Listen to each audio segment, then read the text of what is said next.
connais pas bien. Et tu arrives quand même à accepter de manger toute seule avec ce monsieur-là. Parce que si c'est un restaurant, lui n'était pas là. Il propose à merveille, il dit, rendons-nous au restaurant, je vais te faire la cuisine. Donc ils n'étaient que tous les deux. Pourquoi as-tu accepté? Les jeunes écoutaient ça. Que ça nous serve de leçon. Ne faites confiance à personne. Elle a mangé avec ce monsieur-là. Alors qu'elle avait déjà dit à ce monsieur, je ne veux pas de tes avances, j'ai quelqu'un dans ma vie. Pourquoi as-tu accepté? Hey, les hommes n'aiment pas l'échec. Ils n'aiment pas ça. Surtout ceux qui ne leur permettent pas d'accepter aussi facilement des choses comme ça. Surtout si c'était quelqu'un déjà qui donnait, tu dis non, moi je ne veux pas. Mais il y a quelque chose qui va lui tourner dans la tête. Donc, elle finit de manger. Le monsieur exécute son plan en fait. Tout le plan qu'il avait dans sa tête. Il a gagné la confiance de la jeune femme. Il a gagné la confiance de la maman. La maman qui a laissé sa fille partir. Croyant que comme c'est une personne qui vient souvent au restaurant, donc ma fille n'est pas en danger en fait. Et donc, il finit avec la fille dans le restaurant, il l'emmène chez lui. Il fait tout ce qu'il voulait. Bon, il y en a qui disent que ce qu'il avait mis dépassait le seuil de la normalité. D'ailleurs, dans ces choses-là, il n'y a pas de normalité. Voilà pourquoi la fille a déjà. Il y en a d'autres qui disent non.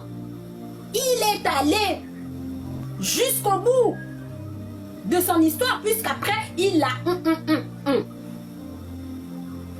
Il paraît qu'il y a eu aussi mu, point, là, point, plus loin, mététion. Ça veut dire que c'était un plan. Ça veut dire que c'était un projet élaboré dans les coulisses là-bas, dans l'obscurité. Lorsqu'il voyait cette jeune femme, il était... Voilà, il avait le cœur gros comme ça. Et derrière ça, est-ce que le restaurateur n'est pas quelqu'un envoyé par quelqu'un d'autre pour exécuter ce plan? Alors, moi, je me pose des questions. On en veut à la fille d'autrui comme ça, gratuitement, simplement parce que la fille a dit non. Est-ce que cette personne-là n'a pas reçu de quelqu'un d'autre? Il paraît qu'il y en a d'autres qui disent que le mari, l'ex-mari de Merveille, en fait, était en voyage, n'est pas là. Mais est-ce que c'est pas quelqu'un qui a poussé cette personne de façon à finir, à finir avec la petite? Faisons attention. Tu ne veux pas d'une personne, n'accepte rien de ce qu'il te propose. Et si derrière ça, moi je le dis comme ça, parce qu'on est obligé de regarder tous les paramètres. Et si cette personne avait été envoyée par une autre personne, oui, ils ont arrêté le restaurateur. Et si le restaurateur, c'était juste un pion, derrière ça, il y a autre chose. C'était un projet de quelqu'un d'autre que le restaurateur a mis en exécution. J'espère que cette personne aussi va être appréhendée. Alors si dans ça, il y a aussi l'ex-mari, parce qu'on connaît tout ça, hein? Les ex-maris, comment ils sont furieux, ils préfèrent te voir disparaître sur terre que de te voir dans les bras d'un autre. On le sait. Moi, je ne dis pas que c'est lui. Hein. Je dis, j'espère qu'on connaîtra toute la vérité sur cette histoire. Et c'est surtout la vérité qu'on va connaître là. Vient s'incruster le mari déchu. Je vais dire aux hommes, les femmes, il y en a des millions sur terre. Il paraît même qu'il y a plus de femmes sur terre que d'hommes. Vous avez le droit d'en avoir plusieurs. N'est-ce pas que vous dites aux femmes, ben, une de perdue, 10 de retrouvée. Surtout quand tu as tes moyens. Tu ne vas pas en manquer. Les femmes, il y en a plusieurs, il y en a beaucoup. Si tu veux en avoir, tu en auras. Alors quand une femme te quitte, Ne te prends pas la tête. Trouve-en une autre. Que ce soit le restaurateur. Une femme t'a dit non. Mais c'est toi qui proposais tes services. Tu as donné, elle a pris. Peut-être que, bah, voilà, comme elle est étudiante, elle ne travaille pas pour l'instant. Peut-être qu'elle en stage, le stage était non rémunéré. Elle dépend de sa mère et tout ça. Elle n'avait plus son homme. Elle a accepté pour essayer voilà. Elle avait peut-être faim. Tu lui as dit, viens manger. Elle est partie manger. Mais de quel droit te permets-tu de finir avec elle? Sous prétexte qu'elle a mangé ce que tu as préparé et elle t'a dit non. Ah! Nous sommes dans quel monde? 23 ans. À notre époque, hein, 23 ans, tu étais mature. À 23 ans, là, maturité, plus. À notre époque, à 23 ans, tu commençais déjà à voir l'avenir là-bas. Il faut que je fasse ci, il faut que je fasse ça. Merveille a accepté de monter dans le véhicule de cette personne-là.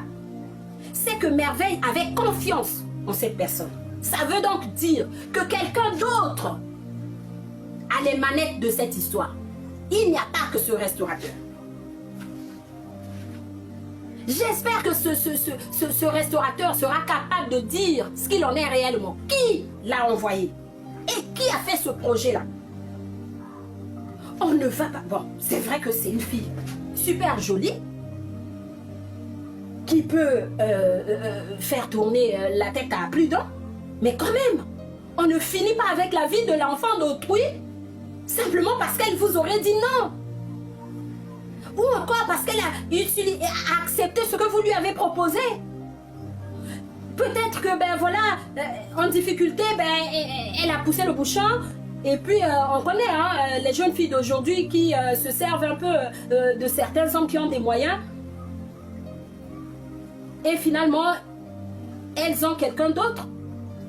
Cette personne-là peut être prise de folie et puis faire quelque chose comme ça. Mais, quand bien même, tu prends la fille d'autrui, une fille unique. Je ne sais pas si vraiment la version de l'Institut de beauté et que cet homme est venu prendre la fille dans les bras de sa mère, l'a emmenée comme ça, la maman là va s'en vouloir toute la vie. Cette maman va s'en vouloir toute la vie parce qu'elle n'a pas vu venir le poteau rose.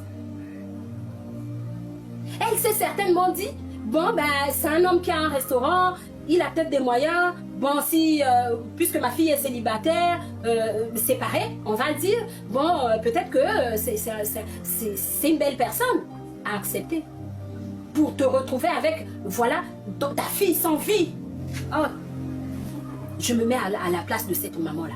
Même s'il y en a qui condamnent déjà la maman, qui disent, mais vous les mamans cupides, oui, il y a des mamans qui sont comme ça, qui se servent de leur fille, ou même parfois de leur garçon, pour avoir de la facilité. Mais que ça serve de leçon à ces parents-là. Que ça serve aussi de leçon à ces parents-là. Même si je ne crois pas à cette thèse qui dit que la maman a accepté que cette fille aille avec ce monsieur. Je ne pense pas. Parce que l'intuition maternelle, tu ne peux pas. Une personne que je ne connais pas bien, je ne peux pas. Je ne peux pas. Bon, après, cette personne, voilà, est venue à l'institut à gagner leur confiance. Il y a ça aussi. Voilà pourquoi il faut dire aux jeunes gens, je vous le dis, ne faites confiance à personne. Tu donnes l'adresse, tu donnes le numéro de téléphone. Tu deviens la proie de la personne. Tu deviens vulnérable. Il faut ne jamais baisser la garde. Aujourd'hui, les jeunes, beaucoup de gens ont plusieurs téléphones. Si tu veux, peut-être que tu es en train de chercher quelqu'un. Tu vas accepter des rendez-vous, oui. Mais donne en premier lieu un téléphone qui n'est pas personnel. Un numéro comme ça, que tu peux utiliser de temps en temps. Parce que tu ne connais pas bien la personne. Tu ne connais pas bien la personne. Tu ne donnes pas ton adresse. Tu ne vas pas le voir tout seul ou toute seule. Non. Il faut toujours être avec des témoins. Tu es avec les témoins, tu rentres chez toi avec les témoins là. Jusqu'à ce que tu vois la famille de la personne, l'entourage de la personne. Parce que le monde a changé, les amis. Le monde a changé. Même si tu connaissais le restaurant de la personne, tu dis, bah de toute façon, il a un restaurant ici, machin et tout. Bah, est-ce que tu connais son entourage? Est-ce que tu sais ce qu'il fait? Il y a anguille sous roche dans cette histoire-là. Tout n'est pas clair en fait. Il y a quelque chose que nous ne connaissons pas encore. Donc, paix à ton âme merveille, soutien à la famille et à la famille camerounaise. Parce que c'est une histoire vraiment compliquée. Je pense à l'enfant, le petit orphelin qu'elle vient de laisser. C'est compliqué pour cette maman-là qui avait sa fille unique, qui se retrouve avec un enfant qu'elle va élever aussi, sans sa fille. C'est compliqué. Mais soutenons jusqu'à ce que justice soit faite. Il faut que justice soit rendue. Pour merveille. Et espérons aussi que ce monsieur va donner le mobile, le vrai. Et s'il y a des complices, que ces complices-là soient connus aussi. Vraiment. Ça fait mal quand j'entends des histoires comme ça.